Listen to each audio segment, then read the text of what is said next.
Blessings. Welcome. So I wanted to begin the live stream, even though Danny is not here with us today yet. So as soon as Danny comes in, we'll go ahead and officially get started. But that means I'm offering you truth. I'm Aust Neferka. I'm the mother of Tehuti Ma'at, and we are a revolutionary instrument focused on developing cooperative institutions in the areas of healing, art, and education with the intention and objective of supporting and amplifying and empowering people of African descent for the collective African resurrection of the entire diaspora. So this is our live stream series, Navigating Eternity, where we focus on ancient astrology. And today is actually our final episode of this season of the Navigating Eternity live stream series. But for those of you who don't know, Navigating Eternity is actually our initiation process. It is a holistic energy management medicine that is created for Tehuti Ma'at, for our organization. So if you want more information about Tehuti Ma'at, let me go ahead and get some of that here on the screen for you so that you can check out tehutimaat.org if you want to learn more information about Tehuti Ma'at. We have a membership program known as the Militia, the Tehuti Ma'at Militia. And if you want to become a member of the Tehuti Ma'at Militia, then you can join the militia at tehutimaat.org/join. And for our membership program, we give you access to our private server, which is called the ARC, aka the African Rehabilitation Center. This is actually the Amos Wilson Collective, which is the collaboration between Tehuti Ma'at and the African War College. So there's no better time to join the Tehuti Ma'at Militia, I have to say. I'm going to get more in detail about that after we get through today's episode, talking about the solar eclipse, the Ring of Fire solar eclipse that is taking place on Saturday, this Saturday, if you're watching in real time. Also, if you're here with us live, I want to welcome you and encourage you to join in the chat so that you can be a part of today's show. And you can put any comments, questions. I already see my sister, my aunt in the house. Welcome. Give thanks, sis. Looking radiant, about to teach, so just stopping by. We'll catch the live stream later. Okay, well, I appreciate you coming in and shining your light.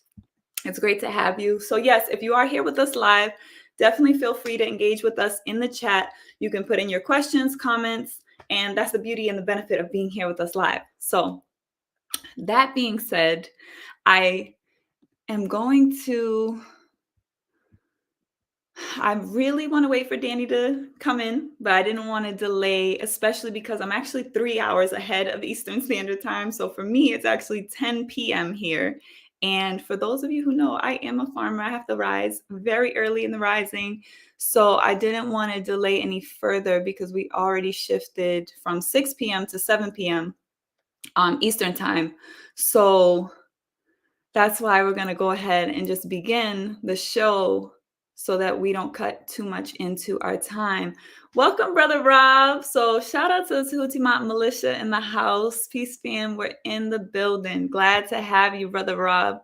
I'm really excited about today's show. It feels really good that it's our final show because today's the 11th. 11 is my favorite number. And we're really closing out with a very, very important show, which is really dealing with eclipse season. And we're going to share I'm going to share some generalized information about eclipse season in general so that this information is everlasting, right? Evergreen, because we go through eclipse season rhythmically. So every year we have 2 eclipse seasons that we move through. And I want to make sure, as always, that we're clear on what these energies are, what these rhythmic, cyclical, ebbs and flows that we experience on the planet in nature are. Because for a lot of us, we hear about eclipse, we don't know what the rhythm is, we don't really know what the energy means. And for me, it's the most important thing that you actually deeply connect with what it is in a practical way. So I want to make sure that we're clear on that. So as you're watching, if you have any questions and you want any simplification, like we're going to keep it as simple as possible, because the closer you get to the truth, the simpler it is. So, and the beautiful thing is this upcoming eclipse that we're going to experience on Saturday, the 14th, for those who are watching in real time, is a very significant eclipse cycle. It is actually in Ma'at, which is truth, is justice, is reciprocity, is balance, is equilibrium, is cosmic order, wholeness, right? Sobriety, propriety, morality, right? I always am amused by how many English words we have to use to describe this universal force, this principle of Ma'at. So that being said, I'm going to go ahead and clear the screen for a moment, just to directly connect with you here. All right. So let's first and foremost begin with, what is eclipse season? What is an eclipse? Okay. So most of us know, we've been talking about the lunar cycles, and we did an episode in the series, which I'm going to go ahead and put all of the episodes that we've done for the Navigating Eternity live stream series together in a playlist on the YouTube channel to make it easier to navigate. But also, we had a few episodes that we did at the very beginning of the season when we started the series, when we were doing it on Instagram. So I also want to make sure that I can get those onto YouTube as well. But if you're not following us on Instagram, then I do suggest that you do that, because you can watch some of those earlier episodes, because we did cover a lot of really great information in that first portion that we did on Instagram as well. So I want to give people the opportunity to be able to like actually pull from the archives of what we've already covered. Now, we did an episode about the lunar nodes shifting, okay? And these are these points in the lunar orbit, right? And we talked about them shifting and then moving backwards within the wheel of the zodiac, okay? So I'm not going to go completely down to basics. We've covered a lot of those basics. So go back to those previous episodes if it happens to be your first time here and you're just now coming into the information about astrology, because our intention is that we look at the stars not from necessarily an astrological perspective, but from a cosmological perspective, because we're rooting it in our culture. And culture is really about our cosmology, looking at what is the root, the cultural seed, or the asili, as Mama Marimba Ani would say. And that asili, that cultural seed, is really based on what is our cosmology? How do we see our origin point, our origin story, our creation story? What is that in relation to our existence, and putting ourselves into context? So with Navigating Eternity, the intention is to orient us to the sun, to Ra, right? The solar orientation is so significant because we're talking about revolution. Tehuti Ma'at is a revolutionary instrument, because we're really focused on actualizing and completing the continuation that we're in of the African world revolution, right? Coming back around to our golden age.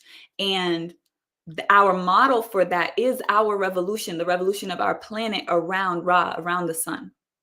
So that's the ultimate model and guide that we have in nature.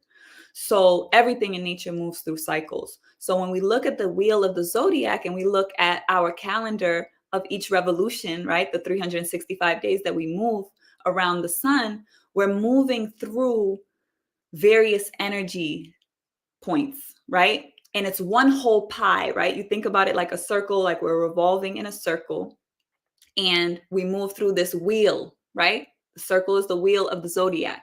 And we begin the season in April, usually at the equinox point when we have equal day and equal night. And that begins our moon season, right? So usually that first new moon that we have after the equinox is when we initiate the astrological year. Now, it's important for us to remember that when we're talking about ancient astrology, ancient cosmology, we're dealing with it holistically. It's not the same Greco-Roman, right, that European paradigm that usually objectifies and dichotomizes and splits things into different compartments. It's holistic. So we're talking about astronomy. We're talking about the actual energy spheres, right? The planets and the actual celestial bodies, the science of it, right? We're also talking about physics. We're also talking about mathematics. There's so many different layers that are all part of one, right? The mythology, right? That's the spiritual essence of us returning to our roots and looking at it from an African-centered perspective, because we're really looking at the African origins of the zodiac. And that's actually what Dani and I have been cultivating, and what we're extending the Navigating Eternity course, which is a link in the description if you want to check that out. Really, the Kemetic Zodiac course is an extension to the Navigating Eternity course. So it's actually a prerequisite that you take Navigating Eternity, because that's going to fully orient you and align you and teach you how to move into natural efficiency and align with the cycles of nature. And then from there, you can expand your knowledge into the Kemetic Zodiac, where we're now going into the different aspects of the energy that we're moving through. So, yay. Hi, Dani. Dani's in the green room. So I'm going to bring Dani in.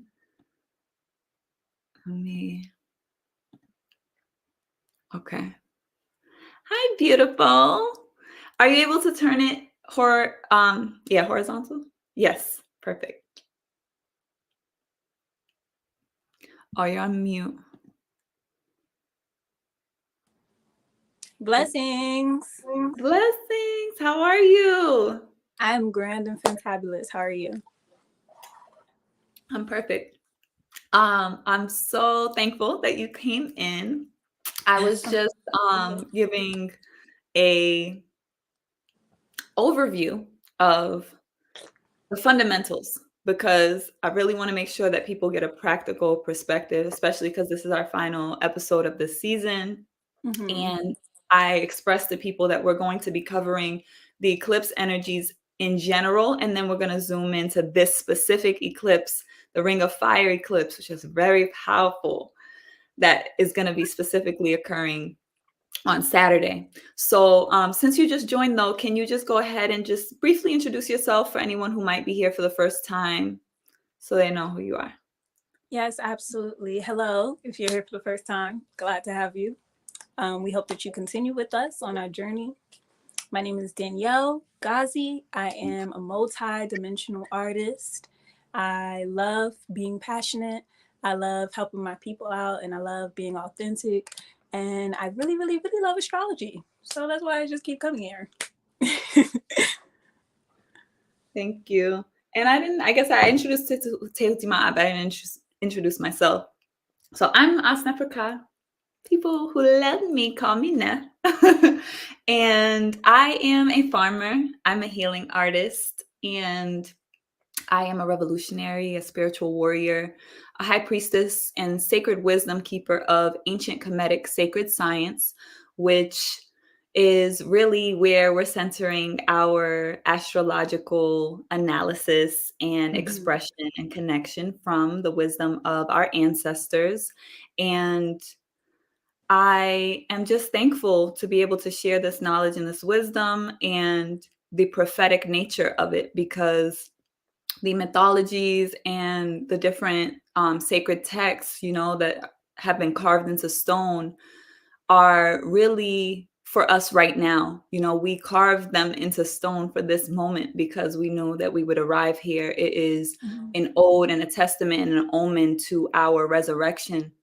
And that is one of the mythologies we're going to get into as we start talking about eclipse season. But I want to just complete what I was saying about us going through this wheel, right? It's a whole pie, so it's holistic. So we all have all of the energies. We begin, as I said, on moon season, which is Aries, at the top of the first new moon after the equinox in April. So that's the spring, that's the initiation. That's one of the first ways we orient ourselves. We do not begin our year with the Gregorian calendar year, because why would we begin our year in the winter when everything is coming in? And it would be counterintuitive to, and counterproductive even, to try to align and initiate energy when the energy is contracting in. It makes more sense when the energy is opening up and the sun, right, the daylight, the hours of the day begin to expand even more, right? So when we move in from the equinox to the summer solstice, where we have the longest day of the year, we continue to move through the wheel, right? And then we move into the point that we're in right now, which is interesting because we also have eclipse season usually around April, around that beginning of the astrological year. And then midway through, we have another eclipse season. So I feel that the second eclipse season really initiates a karmic period, right? It's literally in Ma'at. So we enter into the equinox during Ma'at season, right? Libra season. And that's the next time that, because as I said, we get to the solstice, the summer solstice, we have the longest day of the year. And then we start to contract back down, and the daylight winds down until the day and the night are equal again. And then it continues to wind down until we get the longest night of the year during the winter solstice. And then it expands again. And we come back into the equinox, equal day, equal night, new year. So that's the rhythm that we're moving through. And as we're moving through it, we're moving through these constellations, these energies, these principles that govern and influence the energy on the planet. And for some people, we've been programmed to think that that's silly, to think that the stars could impact us, but why wouldn't it? Right. When we think about everything energetically, of course, everything is everything. So we're in an ecosystem where everything's connected, but our ecosystem is not limited to the planet. We are cosmic beings, and that's the beautiful thing when we return to our ancient astrology, when we turn to our ancient cosmology and that cosmic African worldview, we remember that our origin story, our cosmology, our mythology illustrates that we are star people. We are of the stars. So once we root ourselves in that truth, we can't really get distracted and confused by different narratives. And like, because I'm seeing a lot of things right now, especially about aliens and different things like that, that kind of create illusion and confusion for people that's not grounded and rooted in reality and in the material expression of our humanity being a powerful, beautiful expression of the cosmos and of divinity itself. Right. And that's something that people need to be very careful with. So I don't know if you want to add anything to that, Dani, before we get into, what is eclipse season mythologically from our ancient perspective. Yeah, actually, I would love to read that excerpt from the book. Yeah. I think it speaks to just the entirety of what we're talking about.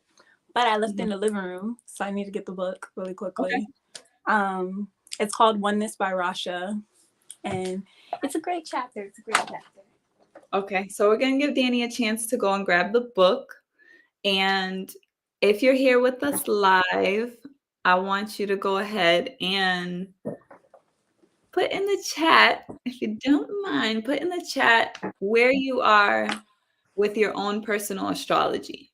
Because I think that that's also a benefit of being here with us live. It's like we can give you insight and really pinpoint on what's going on with you. So I want to talk about how we have our services that we offer, because Dani does astrological consultations. I do spiritual consultations and coaching. I also do oracle readings.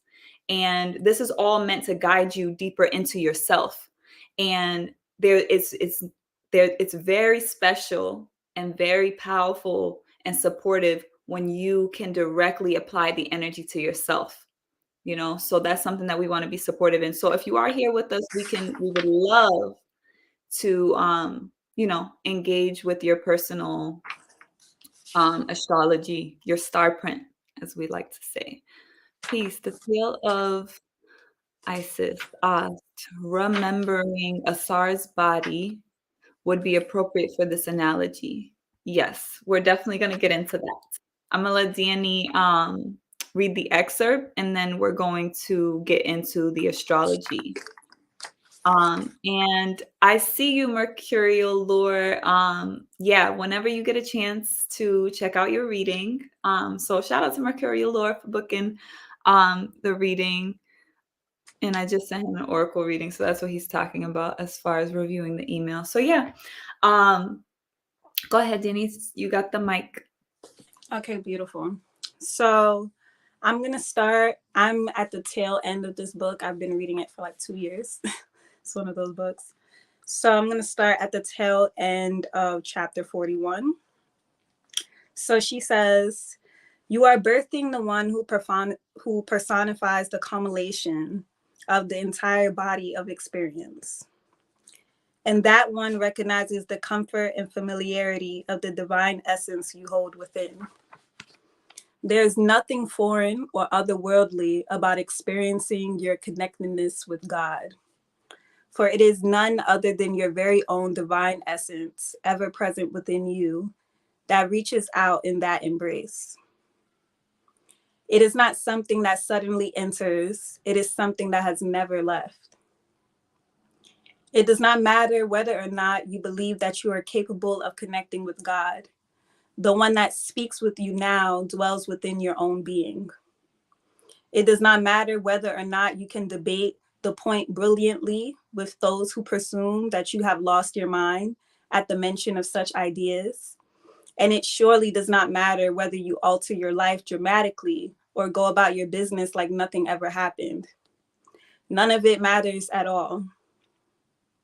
And when you have experienced the harmony of that heartfelt glow, even for a fleeting moment, the knowingness is undeniably etched upon your consciousness.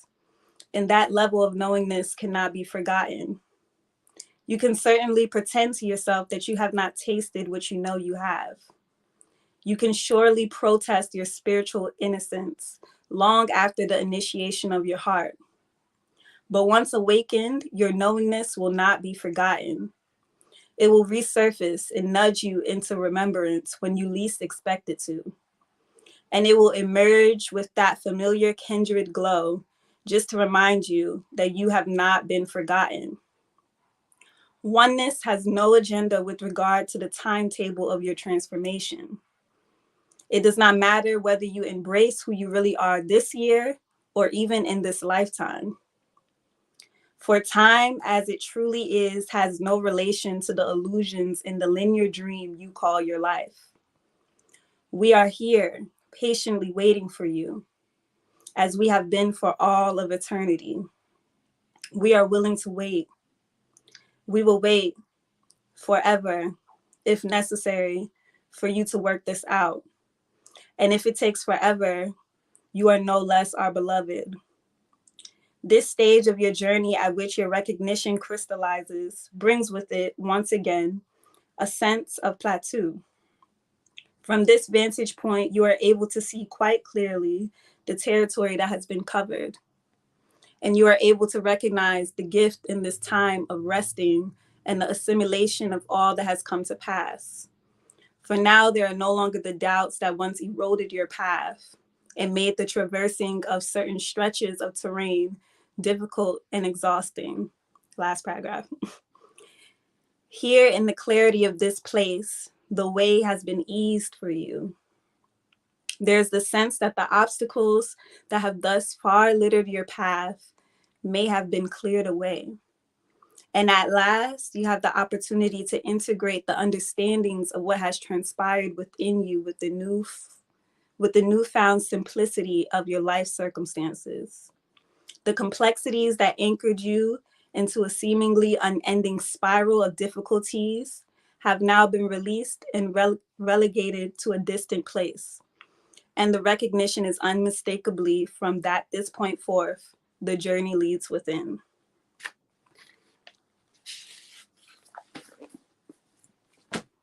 Okay. Thanks. Yes. The journey is within, and I'm really glad that it completed with that, because even though we're thinking about it and we're talking about the stars and we're talking about the planets and we're talking about the earth and all of these things that are seemingly outside of us, it is a reflection of what's going on inside of us. Whether we look at our own solar system of our body, right? Like our heart is our sun. It's the sun of our body. It's literally radiating the blood throughout our bodies, right? So we have organs, right? So we have these cells, these energies that are organizing within our bodies to serve particular functions. The same way we have different energy spheres that we call planets that serve a particular function as well.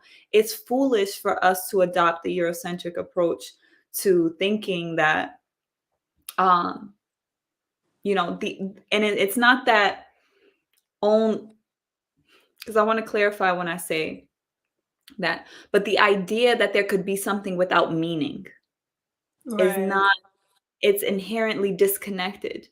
And in the scope of the energetics of it, the way that it materializes into the physical world, into our human form, is really crystallized and epitomized by European culture, right? So it's a reason why we have to look at the progression of humanity and look at how the development of the European, whether we adopt whatever ideas around that.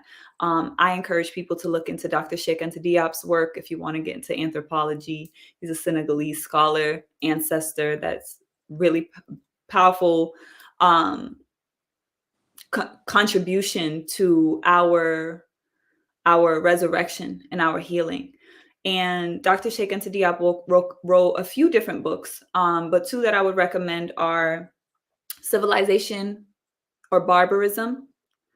And he also wrote the book African Origins of Civilization, Myth or Reality. And I also do recommend people read The Isis Papers by Dr. Frances Cress Welsing, who's another great beloved ancestors. Both of these ancestors are on our board of ancestors for Tehuti Ma'at. But she talks about the fear of genetic annihilation that the European has because of the development of this branch of the human family within the ice, right? And how that specific nature of existing in the cold shifts, like we know the energy, like it's still part of nature. The cold, the ice is still part of nature, but it's an aspect of nature that is cold, like literally the way that would you say lack? Yes, and that's why like there's this artificial scarcity that's projected within the Eurocentric framework that the world is like presented to us in, and that we've been domesticated into, is this idea that like there's not enough.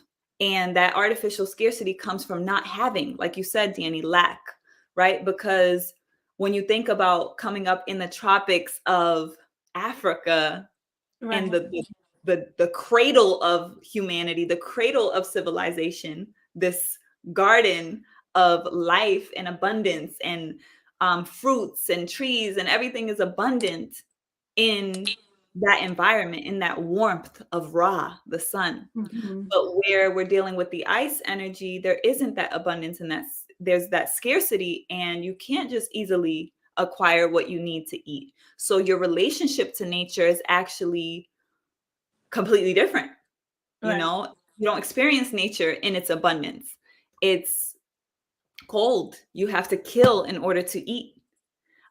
So even the way that orients us into literally our cosmology, right? How we're born, how we come into the earth, into this human experience is completely different, because when you think about a child being born in two of those environments, a child being born in the cold, in the ice, where you have to kill to eat and you barely have enough to eat, becomes a burden because it's another mouth to feed. So then the woman who bears that child is also a threat because it's another mouth to feed and another person that can actually create more mouths to feed. So that's why we get the outgrowth from that culture and from that lineage of humanity as patriarchal, right? And on the opposite end, in the abundance of the sun, you have new children, you have more hands on deck to help you farm, right? Because Right. you're thinking about the original farmers and gardeners of the planet. Even when we were in hunter and gatherer mode, it was still, there's abundance. There's more people to look for food, to forage.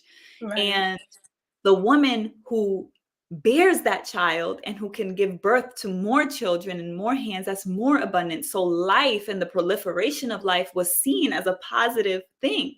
So that's the polarity, right? That's the two ends of the spectrum. And what's important for us is that we begin to see them as complementary, because the reason why we are here as African people in this moment where we even need to talk about having a resurrection is because there's been a death, right? There's Mm-hmm. been a severing, there's been a deconstruction that has happened.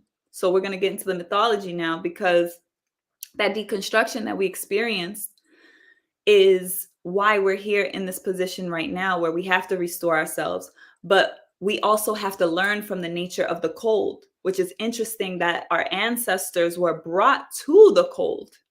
When you think about the transatlantic trafficking of enslaved Africans and Africans colonized, particularly in the West, but in the divided states in particular, we're dealing with a change in environment for the most part. So when we're dealing with the East Coast of the divided states and just the reality of that change of environment, and how we have to learn from that energetically. The nature of the cold is one of survival.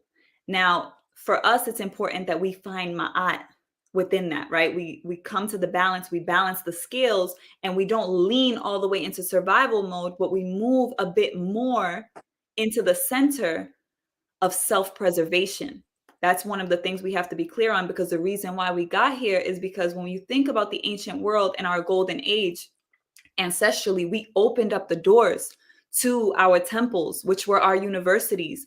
We had the so-called greats and the fathers of all of the traditions, the father of medicine, Hippocrates, studying at the feet of Africans, Plato, Socrates, all of these people that we were taught about, who studied at the feet of our ancestors, right? So I wanted to give us that context as well, because I find that we have a difficult time being holistic in our thinking. If we're talking about spirituality, it's like centered here. We can't conceive the political reality and the economic reality, and we have to expand into the both and. We have to be able to process the totality of our experience. So I wanted to just say that we're going to get into the mythology now. I just want to acknowledge Brother Wale, who's put in a couple of comments in the chat. So shout out to Brother Wale for being here with us. Help to revive the language of our ancestors' truth. Teach your children to do the same. Speak truth always. Ashe. And I'm glad that you mentioned reviving the language of our ancestors, because earlier when Mercurial Lore mentioned this would be a great time, or would it be appropriate for us to talk about Isis and Osiris. I want to encourage us to use the ancient language of our ancestors, not the Greek interpretation, because we're literally using the European invaders' language instead of our own. So it's very important that we do that, because everything in the whole universe that we exist in the multiverse, is all based on vibration. So the words that we use and the way that they vibrate, whether you're conscious of it or not, it doesn't matter where you are in your journey, regardless, it is what it is. The vibration does something, it unlocks something within us. So that's something that we absolutely need to do in order to liberate our tongues. In a word, the Oriental thought pattern of thinking is comprehensive, while the Occidental thought is analytical.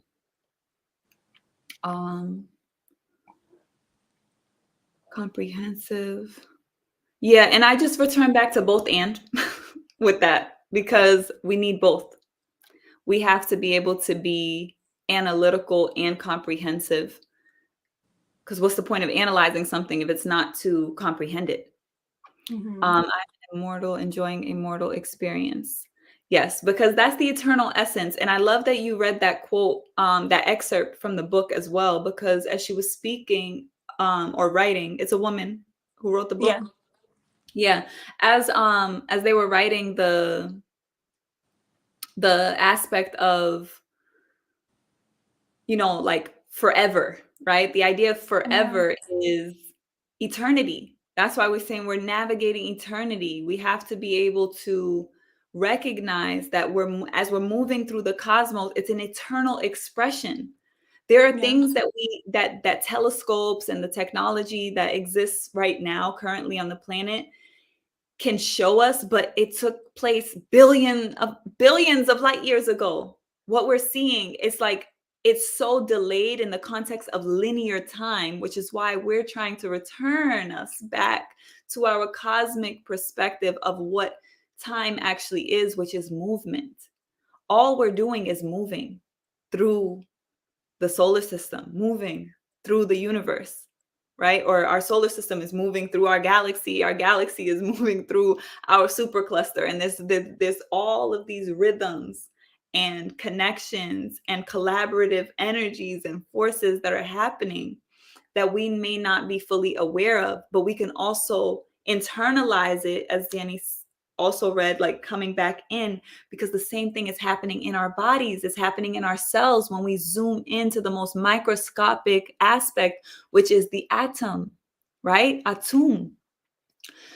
These are this is the premise of even European science is the ancient Mm-hmm. science. The word atum is a scientific word. So we have to really decolonize our perspective on our own tradition because we've been taught to think of it as mythology, as something that's lesser than, or it's spiritual, it's something separate from, and it's holistic, it's metaphysical, it's physics, it's literally chemistry. Literally, chemet, the word in chemistry is the study of what? Carbon, the essence Yeah. of life, the building blocks of life, that is our blackness. It is what allows our skin, our bodies to process the photons from the sun. So all of this, again, comes back around to that solar energy. We're on a solar powered planet. We're solar powered beings. So the essence of everything on this planet is regenerative because of that relationship we have with the sun. So now let's come back into the eclipse energies because that's what we're talking about. Yeah. With I the wanted eclipse, to. go ahead. What were you gonna say? I wanted to say I feel like the excerpt with what you were saying earlier about the procession of the signs in the order. I read the excerpt because I think it speaks beautifully to the Amun energy, the Aries energy, which essentially is the first sign and is asking us to know thyself, you know, like to have a vision, to have sight, and to have clarity around what makes it yours before you execute anything. Um, and to be bold enough to do so and to respect that your journey in this lifetime is a discovery of self, is to discover the contents of what's in your soul and what's meant to be enacted in this script that you've given yourself in this form that you have, and understanding that as you continue to progress on that journey, you have to learn to decipher from the external voices and learn to decipher from the external narratives or the things that just taint the purity of self knowledge. And I think the South Node in Libra, it really gives us an opportunity to look besides us and see what type of agreements and contracts we've made that restrict that holistic expression of the wholeness and the multidimensionality of our soul and its many different expressions, by looking at another person and seeing what it is we want to negate in them and recognizing that that exists within ourselves. I think that's really important right now because a lot of people, there's just so much intake that a lot of people are just grasping on to things that feel safe and looking for other people as beacons of light to lead the way.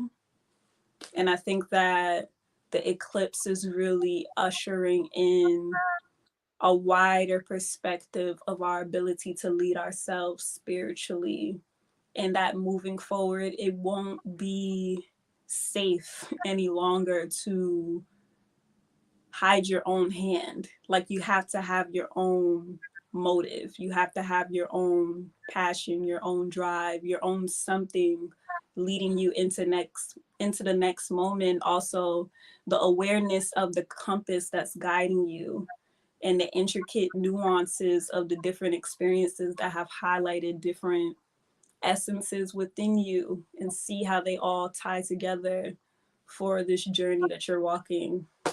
And yeah, I just already see that with just like the way Libra is bringing in, it emphasizes morality, and morality is based off of experiences. You know, you make these decisions about what you think is right or wrong, and you also have that conversation within yourself, within your community, within your relationships. You point out all the time, our brain wants to be like, this is right, this is wrong, but essentially it's only up to action as far as implementation of what is actually right and wrong. And it's just within you in a moment to decide to act on it or not. And it's like the integrity of keeping up with that and keeping up with what you decided and allowing it to change at any moment. I think it's like a huge theme right now as far as Amun, because the clearing of the fire, it's like, is it pure? Is it not? Yeah, and it's a purification. It's purging. Like the fire is purging. And I'm glad that you said that, because what you said about the brain in itself, like, it's illustrated literally in the brain, the way our minds work, because we have the left and the right hemisphere of the brain. So as we described before, Tehuti is the force and the principle that really governs the mind, because it's the force of universal law. It's cosmic intelligence, it's wisdom, right? And it's the complement of Ma'at, because they're a couple, right? It's a masculine and a feminine energy. It's an active and a receptive energy. It's a magnetic relationship. So it's complementary energies. They're forces that are polarities that attract to one another, because they have to come together to be whole. And that's what Ma'at represents as the heart. So Tehuti being the mind, Ma'at brings it down into the heart. And the heart is one. The heart is pumping the blood, circulating, right? Think about the whole relationship, and then think about the relationship with the mind. The mind and the heart are very intricately connected. And because the brain has two hemispheres, right? We have the left hemisphere controlling the right side of our bodies, and the right hemisphere controlling the left side of our bodies. And what the heart does is it centers us into the whole, but also we have the pineal gland in the center of our brain, right? That's connecting the two hemispheres. So we have aspects in our physiology that actually show us how the energies balance each other, because where the brain has two hemispheres that are looking at either or, which is why Gemini, right, which is Tehuti energy, is seen as the sign of the twins, the sign of duality, but it's really the sign of complementarity. It's the two sides coming together. The heart, Ma'at, balances that energy, which is why it's really about diplomacy. It's about how we connect two things together. So while we may see a choice as either or, Ma'at brings it into both and, because you have to now put them on the scales. And it's really significant that you have to pass through Ma'at energetically on the wheel to get to the complete opposite of Tehuti, of Gemini, which is Sagittarius, Neith energy. You pass through it in order to get to Neith, because Neith is the opposite side of that either or of Tehuti, and it's the both and. It's that Ptah energy, the Jupiter energy is expansive. So it's looking at the whole, right? And it's the intellectual access of the wheel. So it is still the mind, but it's the higher mind. So energetically, all of these are things that we can observe within ourselves. So when you're talking about us being the light, or people looking for the beacon of light, and us coming into like our own sovereignty and recognizing like we have to be the light. Even the beacon of light is only shining the light because it's gone through the darkness and birthed the light. So it exists in that light. But we each have to go through that process. We have to go through the fire, right? Essentially, we have to go through that, what we see as the density, the darkness, the duat. So I want to get into the mythology around that. So I have to begin with where we started, which is the deconstruction, right? In our mythology, the origins are Ast and Asar are the first rulers, the first leaders of Kemet, right? Kemet being the black land, Kemet, right? The black land, and the black land is the fertile land. And they're the first rulers, first leaders. They teach the people the art of agriculture, farming, so that we can shift out of being hunters and gatherers. And this is what led to the Ra establishment of civilization. So it led to the Ra establishment of civilization because the people could then create surplus and stay in one place, farm, garden, and observe the stars, right? For millennia, because the data that we have, and when we look at the ancient astrology and we look at the zodiac of Dendera in the temple of Heteru that still stands to this day in Kemet in modern day Egypt, that original zodiac is looking at a 26,000 year cycle. So we're talking about ancestrally observing, we're talking about a legacy of humanity. So when we look at the situation we find ourselves in now, right, 500 years of this decay, it's really, as Baba John Hendrik Clark would say, one half the wink of an eye when you think about how long African people have been traversing this planet. So it's important for us to put that in context, because the enemy, right? Or let me put it in this context, the opposition will always want you to make it bigger than it is, because it's a parasitic energy. It's feeding off of our power. So it has to convince us to give it power. So when we see the situation we're in as greater than what it actually is, we disempower ourselves. So it's important for us to see it in that context, because it has been purposeful. The whole process that we're in, this cycle that we're in right now, where we need restoration, where we need resurrection, is still purposeful, right? And we talked about that before as far as learning self-preservation, because before, the ancestors welcoming in everyone with love, come into our temples, we'll teach you everything, and look what happened. Right? So we have to learn to balance that. It doesn't mean we go into survival mode and have that pendulum swing, as I said. We have to come into center. We have to learn from the nature of the cold, and we have to learn from the rhythms, which is interesting. Like I said, on the East Coast, we have winters and summers. So we experience both the warmth and the cold. So that's all part of bringing us, or bringing the planet, bringing humanity back into balance as well. Because culturally, that is actually really the essence of what is sparking the cultural influence around the planet. And that's significant. So that being said, we create this civilization, and the arts, the sciences, the mathematics, all of these different things. And Asar has a brother, Set, which is where we get the word Satan from, right? Satesh, also Set-hyphen. There's different vibrations used for the name of this energy. But Set, his brother, is jealous and kills him and chops his body up into 14 pieces and spreads the pieces of his body. Now, obviously, his wife is devastated, and her sister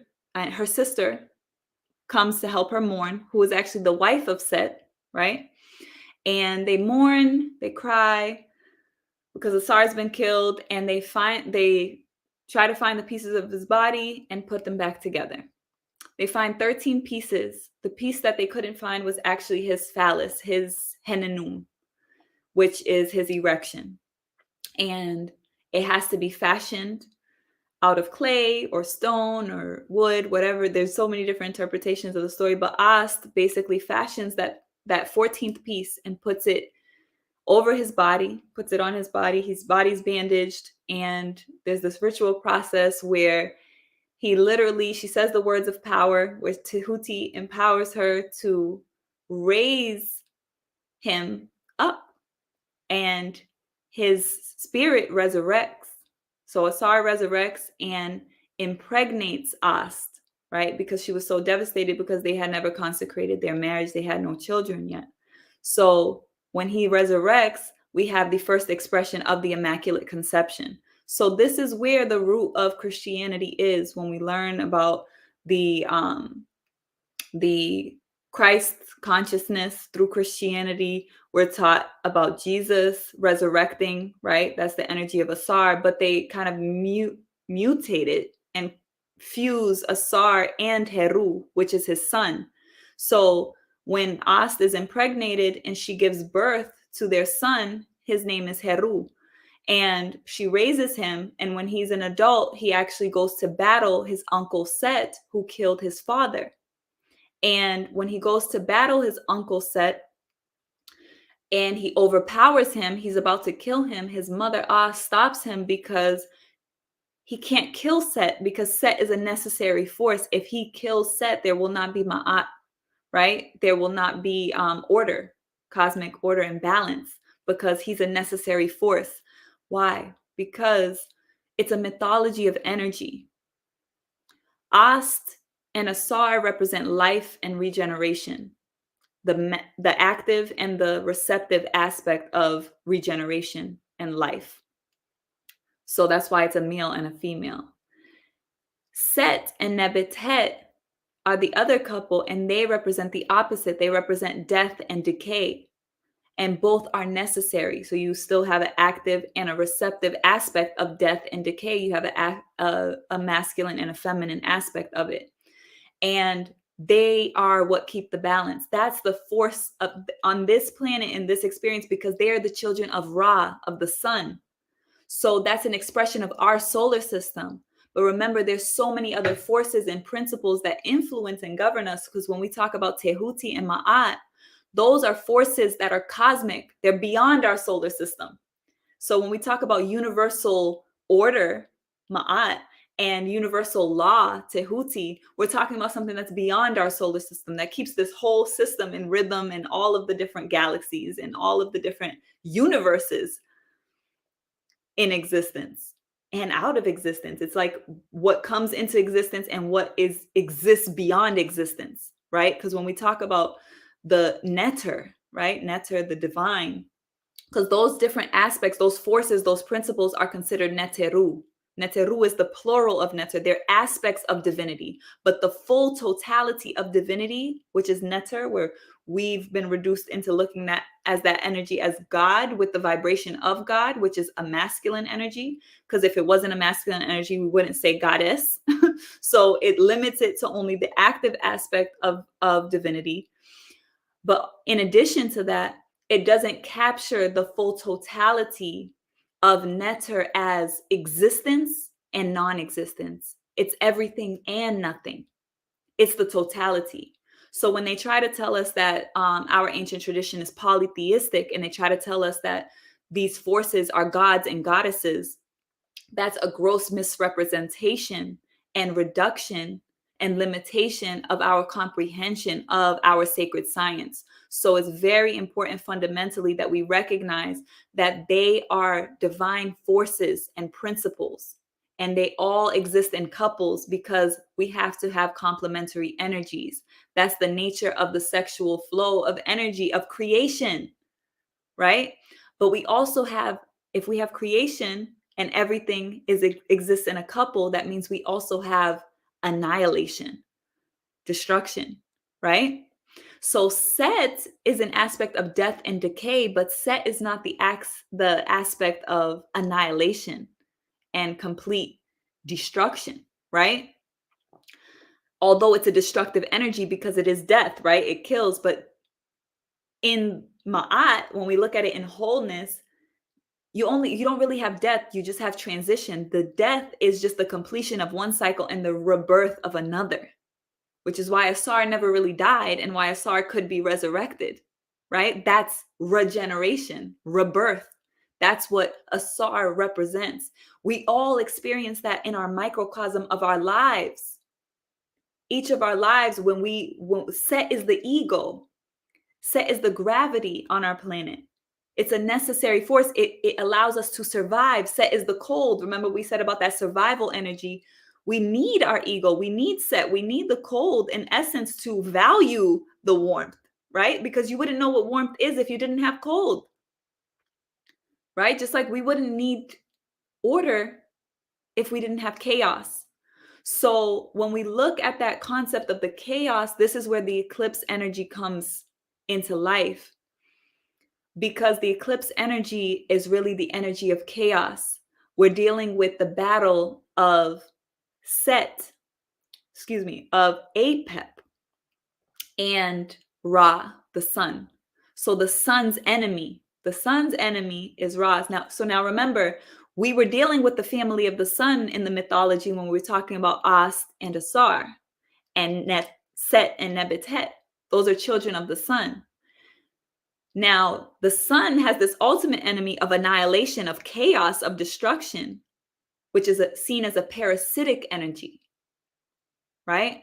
This is the energy that comes up with the eclipse, because what happens with the eclipse is you have a lunar eclipse and you have a solar eclipse, which is the one coming up. And on the 28th, we have a lunar eclipse, right? So one is a new moon and one is a full moon. So one is when the moon is sandwiched between, right? It's synchronized, they're in alignment. But the moon is sandwiched between the earth and the sun, Geb and Ra, right? You have that moon in the center. Then on the lunar eclipse, you have a full moon and you have it on the opposite side where the earth is sandwiched between the moon and the sun.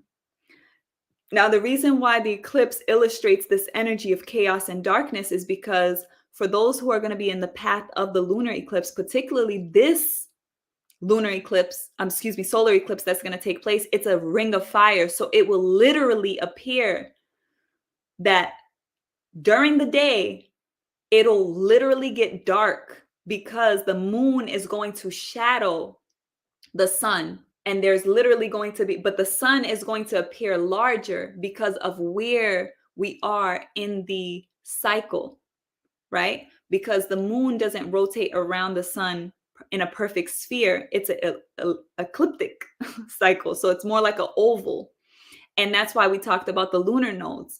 So the lunar nodes are important here because the eclipses actually are in alignment with the lunar nodes. That's why we have this lunar node here in Ma'at, because in the episode that Dani and I did on the lunar nodes shifting into Ma'at and Amun, right, Aries and Libra, that is now the eclipse energy cycle that we've just entered into. So this eclipse is ushering that in, but we also have the next eclipse on the 28th closing out the previous cycle we were in when the lunar nodes were in Api, Taurus, and Serket, Scorpio. So there's a bridge happening here with this particular eclipse season where we're now bridging where we just were with the previous cycle we were just in with the lunar nodes, which are directing our energy and showing what we're releasing, and where we're going now, this new shift of energy. So there's a clearing, and it being in Ma'at is significant because it's a karmic clearing, because that karmic aspect of Ma'at is really what goes around comes around. When your heart is weighed on the scale, you have to reap what you've sown. And that's what it represents, is a clearing. So when we're talking about moving through the fire, it's like moving through that karmic clearing of releasing anything that's not serving us, moving into and bridging into this new space that we're moving into, collectively speaking, also. Because, like I said, it happens micro, but it also happens macro. Because when we look at the story of Asar, those 13 pieces of his body that were put back together represent the 13 pieces of Africa.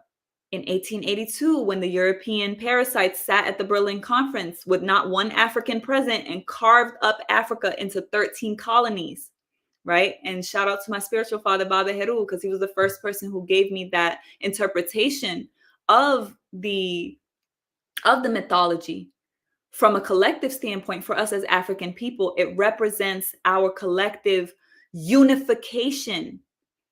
And then the phallic principle, the erection, represents what? The rise and the healing of our masculine energy, right? Our virality, right? Because the seed, the sperm is in the henenum, right?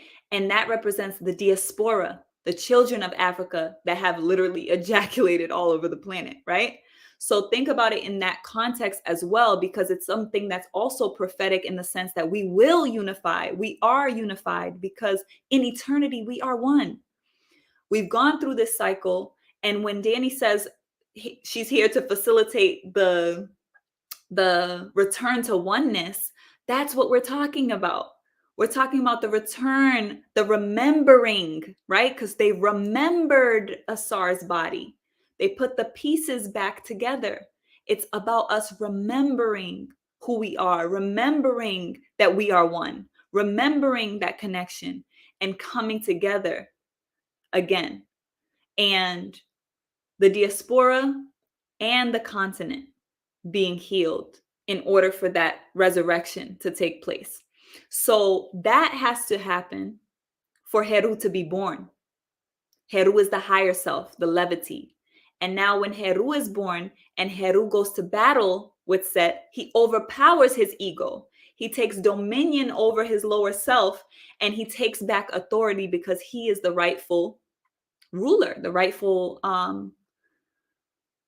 leader of the land, right? So he takes back his power and authority. He doesn't kill his uncle Set because he's necessary, even though he was mad when his mother told him not to kill him because he really wanted to kill him, like, you killed my father, right? So he doesn't kill him because why? We can't, the ego is necessary. So when we have that ego death, it's symbolic of a rebirth into our higher self, right? Which doesn't eliminate our ego. It just puts our ego in its proper place. So now who is actually leading? Who's driving the car? It's your higher self. It's not your lower self. It's not your lower instincts, right? So once we get into that position, the eclipse energy is here. When we have Apep, who Ra battles every night, when Ra, the sun, goes through the 12 hours of the night, which are known as the Duat, the underworld, right? The darkness, the west, because Ra goes to rest in the west. The sun sets in the west. So that represents also the epitome of the west, or Amenta is another word that's used ancestrally. Amenta, the west, also representing the European, the Eurocentric framework that we've been talking about of separation, because we're talking about putting things back into union. But the European created separation, which is why I said it's a crystallization of that Setian energy on our planet. Now, what happens is Ra has that enemy that Ra has to battle every night to come back and rise, right? We see the sunrise every day. But then during eclipse, we have this rare event where the darkness overpowers the sun during the day. And the animals get confused. Like, it's a whole thing, right? And what that represents is Apep. It becomes a omen as well of war. So it's no coincidence right now that things are happening. War is breaking out, like, quite literally. But when we think about the spiritual war that we're in as well, it also represents a time of testing, It represents coming back into battle, right? Because remember, how wars are fought. It's not just one war. A war is made up of many battles. So it's about going back into battles. They're very significant battles that come up spiritually in the spiritual warfare that we experience through our relationships, through connections, but specifically through relationships, because this energy is in Ma'at. And we've touched on this a lot, how Ma'at governs relationships. It also governs diplomacy, right? Which is also interesting because diplomacy is an aspect of negotiations between parties. And when you're dealing with war, diplomacy becomes very, very important as well. So it's very important for us to put these things into practical context. So that's why I want us to be able to see how this is relating to what's going on in the world, but also what's going on in our lives. So what happens for Ra to actually be able to defeat Apep is Heru and Set must come together into union. This is what is called Smaitawi. Smaitawi is the union of the two regions, of the fertile land and the desert, of the higher and the lower self, of the gravity and the levity coming into union, coming into wholeness, coming into Ma'at, a diplomatic alliance to fight the enemy of Ra, Apep, chaos, destruction, annihilation. And that energy, that force also serves a purpose in our universe because it filters out what isn't needed anymore. So that's why usually also with these energies, we have a lot of death. That's why I'm saying it is an omen of war, because during war, you have a lot of bloodshed. You have a lot of souls that transition, that leave. And that's also part of the karmic clearing. And that's also part of making space energetically. So from a neutral standpoint, that's how we have to look at it. It's like everything is still in divine alignment, in the cosmic rhythm of how everything moves. So that's one of the ways that we can comprehend the energy of the eclipse, is seeing it as this battle of the necessity for us to come into wholeness and union within ourselves so that we can defeat the chaos in whatever form it takes within our lives. Now, I want Dani to actually go into detail in terms of how it's actually going to look for us specifically. I already talked about the bridging energy because of the two aspects of the eclipse that we're moving in specifically for this eclipse season. But for this eclipse that we have on Saturday, the Ring of Fire solar eclipse, when you look at the star print, right, when you look at what the heavens look like right at the moment of that eclipse, the buildup that we're moving into, right? Because right now the moon is waning. We're closing out the previous lunar cycle, and the eclipse on Saturday is going to represent a new moon cycle beginning. So can you talk to people about how these energies look in a more detailed aspect for this particular eclipse that we're experiencing together on Saturday? Yeah, so I think I'd start with just the placements that are going to be on the lunar nodes. So Mercury is in Libra, and Chiron is still in Aries. So we're going to have Chiron. Can I say something about what you said about Mercury in Libra? Mm-hmm. What we're talking about, so this is so beautiful because it's like everything we just talked about is exactly what what Dani just said. With Tehuti is Mercury. Mercury energy is all about the mind, right? It's all about we talked about the dual hemispheres, right? Because Mercury governs Gemini. So we talked about Gemini being the two spheres of the brain, but Mercury also rules Virgo, which is Aust, right? So now you see how the mythology is actually unfolding, because the story that I just told, who gave Aust the words of power to resurrect the Tsar's body? Tehuti. So you see how the energy actually ushers in and shows and demonstrates the mythology itself. This is why it's prophetic, because we've existed for so long that we could observe the energy go through so many cycles that we're like, this is the message. This is the story of the stars and the planets. So I just wanted to make sure that people could grasp that, because when she says that Tehuti is in Ma'at, hello. I mean, shout outs to us because we are Tehuti Ma'at. But it literally represents like that supportive energy, the diplomacy that is present to support resurrecting ourselves through this ring of fire. So go ahead. Mm-hmm. Yes, so Mercury is going to be on the south node, and then Chiron is going to be on the north node. I don't know if they're specifically conjuncting, but just the planets being in a similar energy already creates a dialogue. So Chiron has been in Aries for a while now, like potentially 2 years. And it's coming into later degrees.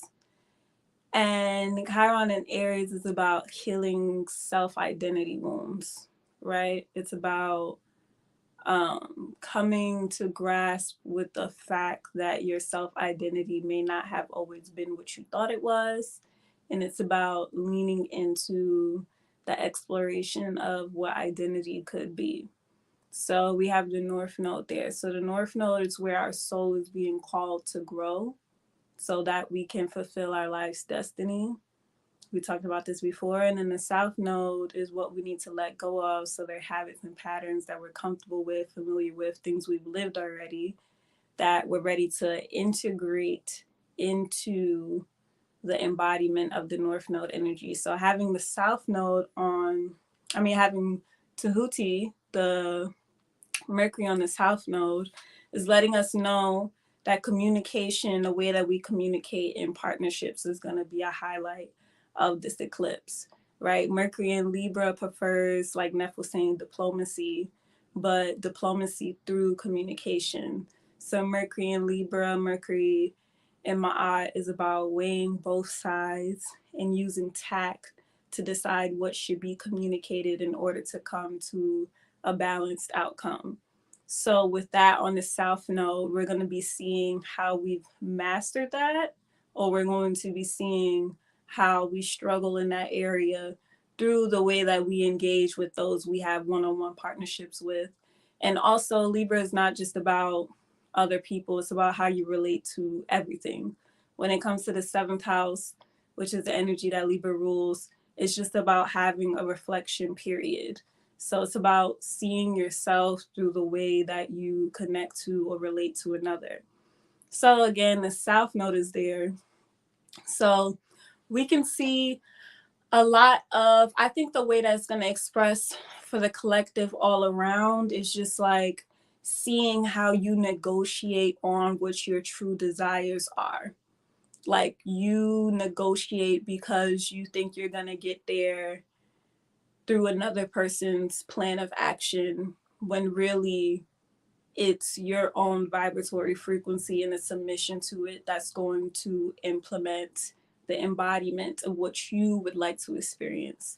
So I think there's going to be highlight to a lot of people on how they don't know how to lead themselves, as I was saying before, but also how life is literally showing you how to lead yourself, and you just had this conditioning around how you have to exclude certain aspects of yourself in order to be in connection, and how that is no longer going to be working for the path going forward, especially just with what you were talking about earlier, the nature of what's unfolding on the planet.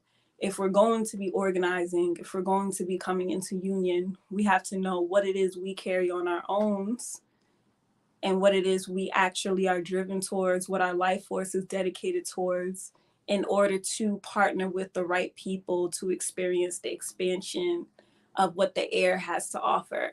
So I think that's why the South Node is in Libra, because it's like the South Node is what we've mastered, right?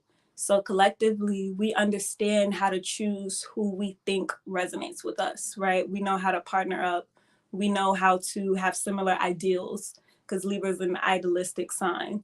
So we know how to have similar thought patterns. We know how to have similar communication styles when we're talking about the air. We know how to reference similar books. We have similar scholars that have educated us. We know how to share information. We know how to receive it. But now with Aries, Aries it's a cardinal fire. So it's about initiating action.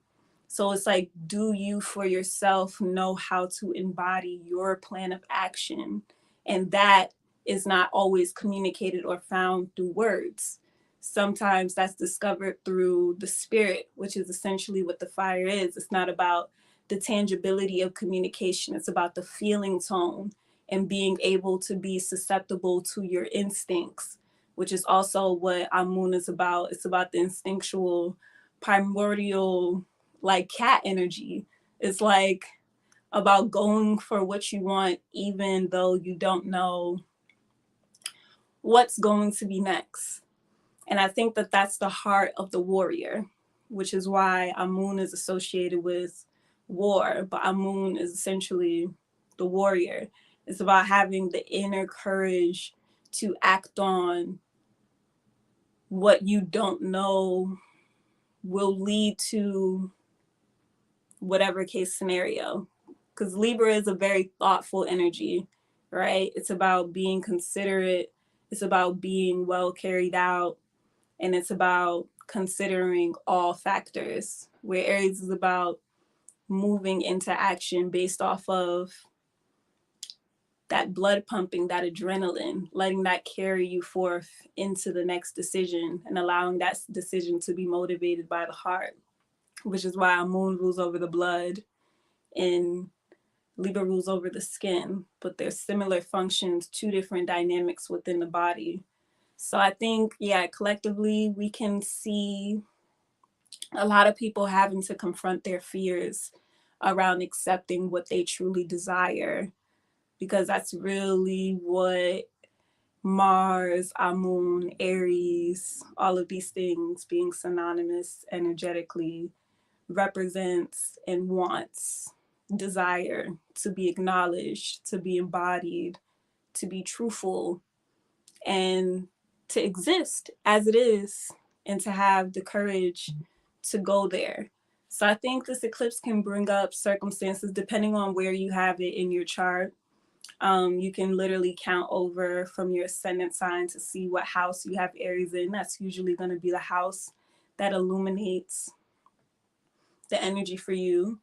If you have the eclipse in one of these houses, you're most likely during this time going to have to confront the way that you restrict or neglect your own desires for the sake of partnership or for the sake of being supported, for the sake of the way that something looks, and for the sake of another person's approval. So that external validation, I think, is really going to be highlighted with this eclipse. And like Nef said, it's going to come to a close when we reach the full moon. It's going to have accumulated and you're going to see it come up in your face. And now you're going to have an opportunity to truly release the pattern because it's in your face. Can't turn your back from it. Yeah. And I'm so glad that you shared that about like the importance of knowing like where these placements are, particularly in your natal chart. That's why we all experience it differently. Is that star print that we had when we were born, the print of the heavens, right? I want to talk about the importance of getting your natal chart. Now, anyone can get their natal chart online, but I provide the natal chart with my oracle readings, and Dani does actual astrological consultations where she will actually go into depth and detail with you about your natal chart so that you can understand specifically what's coming up for you, but put that into connection with the entire scope of your eternal incarnation in this lifetime and what was written in the stars when you were born, because that's the essence of who and what we are. It's not something that's limiting. It's actually expansive and infinite, the ways that we can choose to unfold into our destiny, right? It's not either or. It's not either destiny or fate or or free will, it's both.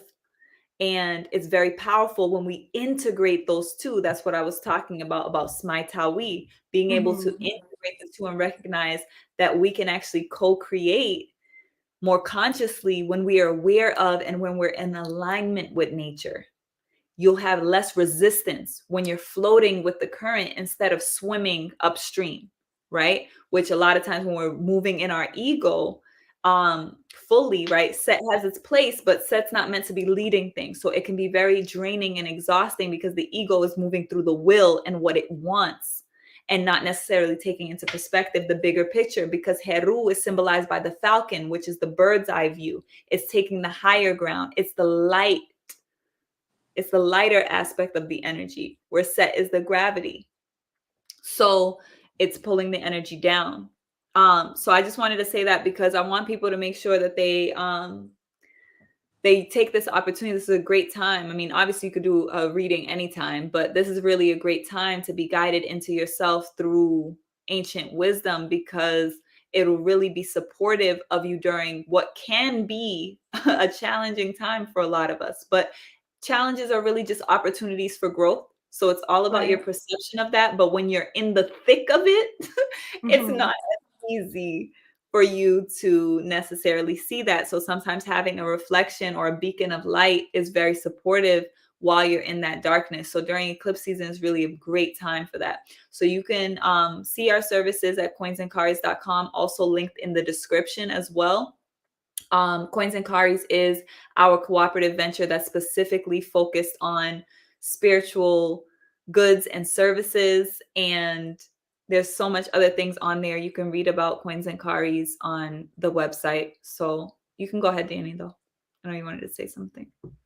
No, I was gonna say, thank you for saying that, because in the grand totality of things, like, that's so important, the star print, because obviously if you have an Aries stellium, you're not going to need to let go of Libra energy during this time. You're probably going to have your qualities of Amun and the way that it's expressed through you highlighted so that you can see how to alchemize it for now what's necessary for your environment. So you're probably going to have lessons in how to apply harmony. So it really depends on, if you have a Libra stellium, then you're probably going to have your codependency highlighted. And you're probably going to have the fact that maybe you constantly search for external validation to decide on your own thoughts and views highlighted during this time. It really just depends on, if you have Capricorn placements, then it's going to be a square. If you have Cancer placements, square. Somebody could be a sextile. Like, that would, it's different perspectives and everything that can happen, but ultimately we're all dealing with those two themes of our moon and my art, which is really what Nef was saying, the will and then balance, and how Yeah. to bring them both into space together. Yeah, because all of the energies, as we always say, are existing on an axis. They don't exist by themselves. They all exist with their complementary energy on the other side, which is why we start with the new moon, but the opposite energy is highlighted either at the previous full moon or at the next preceding full moon. We're in a lunar reversal right now, so we experience it prior. The full moon on the opposite end actually happens prior to the new moon, but that's a rare thing that we're just experiencing right now. Probably, I think, up until sometime next revolution. But I wanted to speak on my interpretation of the Ma'at energies that we're having, because right now we have a stellium in Ma'at. We have a lot of energies. The stellium is pretty much when you have, I believe it's more than three, right? Three placements in a particular sign. Now, the way that I look at how that, like, releasing of Ma'at energy is expressed with this particular eclipse in this new moon that we're experiencing with the solar eclipse, the ring of fire, is I talked about the karmic clearing, right? But Ma'at energies, as you said, can be expressed as codependency. It could be expressed as all these other things, right? So honestly, it's just an opportunity, because any eclipse, all eclipses lift up things from the darkness. It brings things from our subconscious. The darkness that we're talking about when we talk about that chaos and all of that, it's literally the cosmos. It's the darkness, it's the womb. We only have the perception of light because of the sun when the sun is present. We're technically always in darkness. We're always in that chaos. But our solar system provides us with order. It allows us to see things and to have light, but light can also create illusion. So I also want to emphasize one aspect that I think is really influencing this eclipse is also the fact that we have Set or Saturn, right? Set is in Pisces, het me hit, which is that vastness of the waters, the emotions, which can be very illusion based, right? It can create sometimes, people not seeing things clearly, but because Set is there, it's like Saturn wants to bring that light. Saturn wants to turn on the lights, so those things that we've been delusional about become very clear. And especially during eclipse season, a lot of our lower frequencies come to light. That's why Danny said our fears are going to come up. But our lower frequencies come up to the surface, but really to be purged, because it becomes an opportunity to clear the energy. That's why I said when we enter into the microcosmic cycle, each revolution, each year, we move through Ma'at, we move through this particular energy as part of the weighing of the heart. We're weighing our deeds from the beginning of the year so that we can reap what we've sown. It's the karmic aspect on a microcosm. So, but this energy is actually clearing out macrocosmic karma, which means like lifetimes of things that we've been clearing and working through up until this point in our life. And that may be consciously or unconsciously. That can be generational things. That could be things from your lineage, from your bloodline. All of these are the things that we're actually clearing. So it's very big. It's not it's personal, and it's also way bigger than us in our individual lives. So I also wanted to lift that aspect because it's an opportunity to clear out anything that may have created imbalance and disharmony within partnerships and connections specifically. Ways that we've showed up in relationship and partnerships and connections. Particularly, I also want to emphasize this, but it's heteru energy, because heteru is Venus, and that energy sphere is also dealing a lot with relationships with women, mother, sisters, those types of relationships as well. So the relationship to mother, to sister, all of that is going to be highly emphasized during this particular eclipse season as well, because heteru, Venus, is actually the ruler or the greatest influence of both of the energies, because this first new moon is going to be in Ma'at, which is ruled by heteru, Venus. And it's also the second one on the 28th in Api, Taurus, is also ruled by Venus as well. So this Venusian energy, this heteru energy, is really also about us returning back to what? Our practical, grounded, earthly connection. Connecting with nature is a really powerful way of being in alignment with the energy and allowing yourself to be in a position to be supported by the energy. Coming into your body, being very intentional and conscious of your body, movement, breath work or breath play, as I like to say. All of the different things that we can do to connect more deeply with our body, to care for our bodies more. Because remember, heteru is the energy of magnetism and attraction, and it's through connection through the body. It's through embodiment of the energy. So it's the beautification, because it's the energy of beauty, right? It's what attracts. So these are all ways that I think that people can also connect with the energy. And go ahead. I was gonna say, just with like everything that you were saying about like, the transitions that we're experiencing collectively on the earth, like with just war inciting and a lot more being taken into consideration as far as how we're shifting into this new paradigm. I think that heteru energy from the perspective of Ma'at and Hapi is extremely necessary for preserving love during these times. Just like we often have like a negative connotation with indulgence, but when you look at it from the lens of purity, it's like to indulge in something is to fully immerse yourself within it and find you inside of it. Like when you smell an essential oil and it brings you into your body because you're now following the stimulation that it's providing you and the change in frequency from you becoming one with the smell of this rose, and realizing that like that feeling that you got from that scent is also you, like that pleasantry, it exists in you just as you are without you doing anything to incite it. Like that is really what Venus is, like the design of beauty in its natural form, and how that simplicity is the peace that we seek for.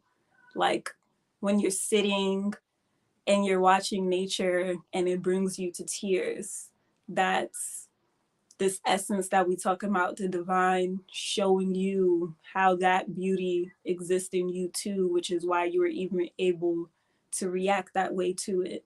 Like that's what Venus wants from us, to be perceptive enough to even experience those things. And our moon is a fast-paced energy, and it wants to get what it wants to get done when it wants to get done, and it wants to keep moving and keep producing and overcome and use its willpower, which we need absolutely. And that's why the North Node is there, because we all need to know how to stand up for ourselves to be efficient for the group. You have to be able to protect yourself to be able to protect another person, but the over influence and the over emphasis of that energy, which it tends to express in masculinity, is what takes us away from the simplicity that reminds us why it's so precious to be alive and why some things are not that deep. And you can literally go sit down, enjoy something, and be brought back to the present moment of enjoying your existence. Like that's Yeah, I'm what so Venus glad you really does for us. about indulgence. I feel like I needed to like receive that. So I appreciate that. Mm-hmm. Um and like to balance that perception of indulgence as well, because I think I was looking at it from a more pessimistic connotation. So I really appreciate and receive that.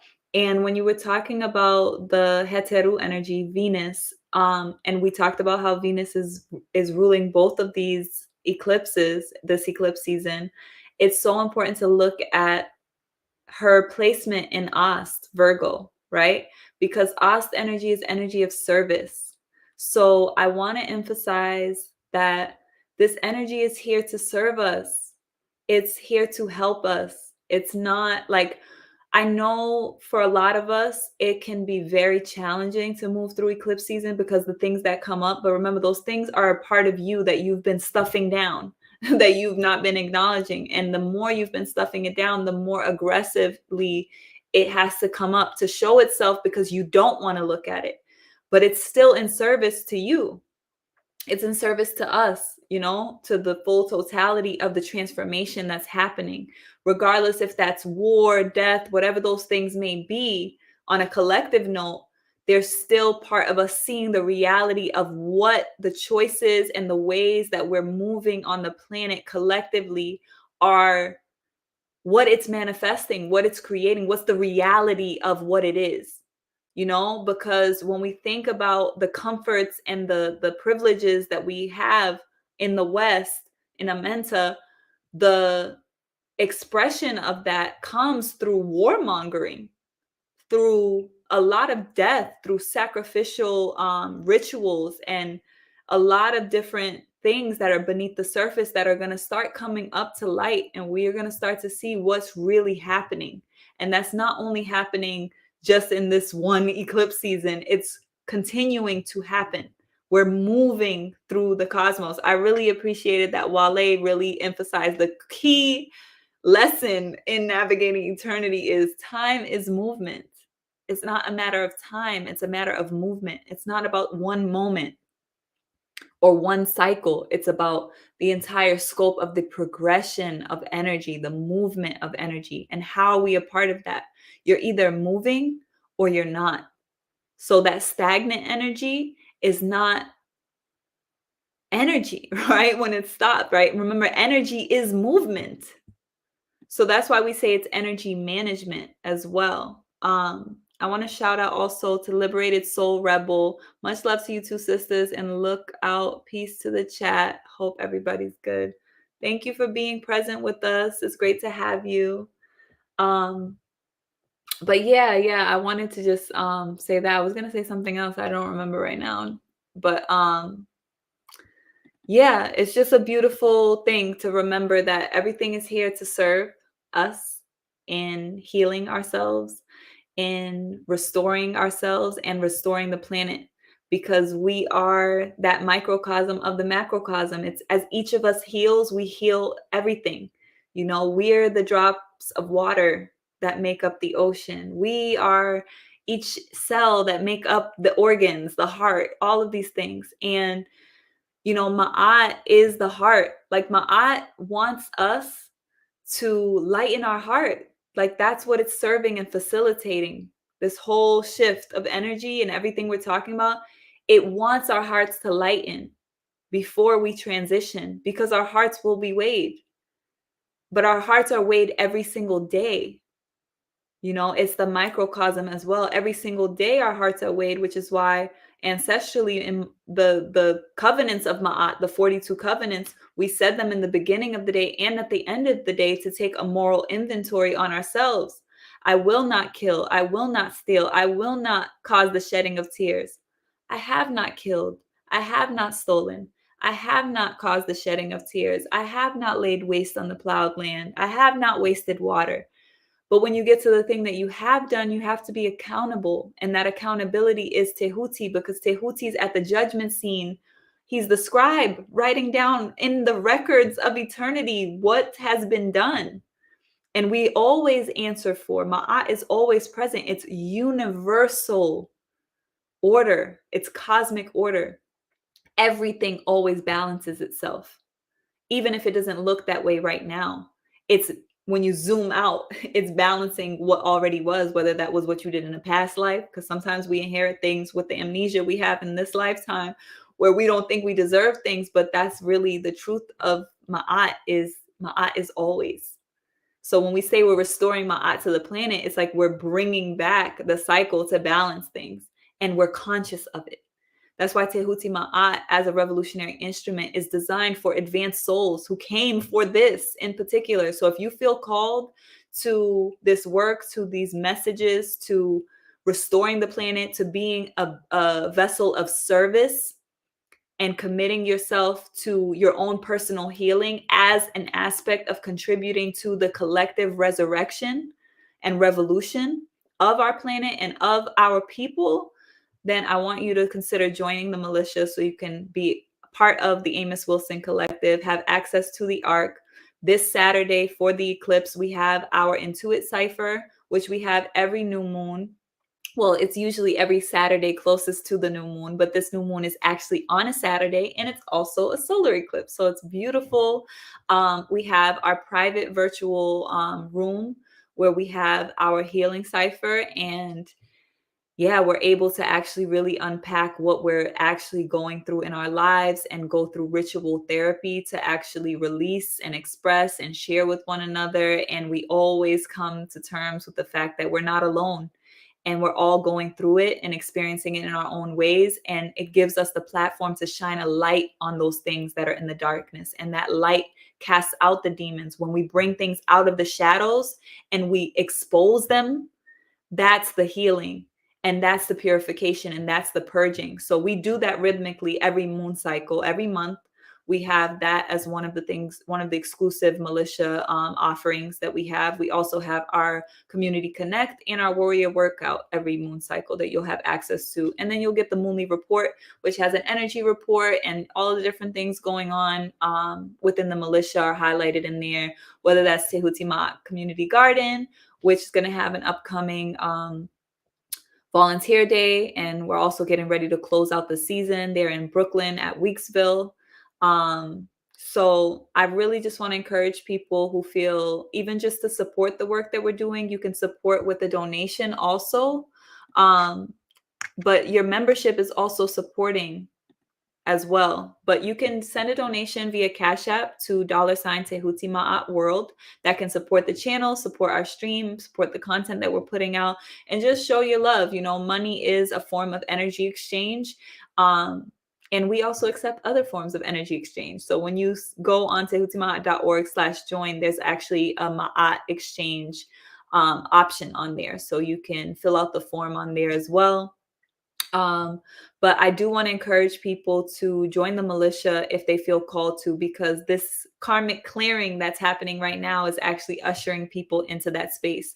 And when you mention Tehuti being in Ma'at, it's very significant because with this new moon as well, with this eclipse, a lot of this karmic clearing is going to be happening through our communication, right? So us restoring balance through communication.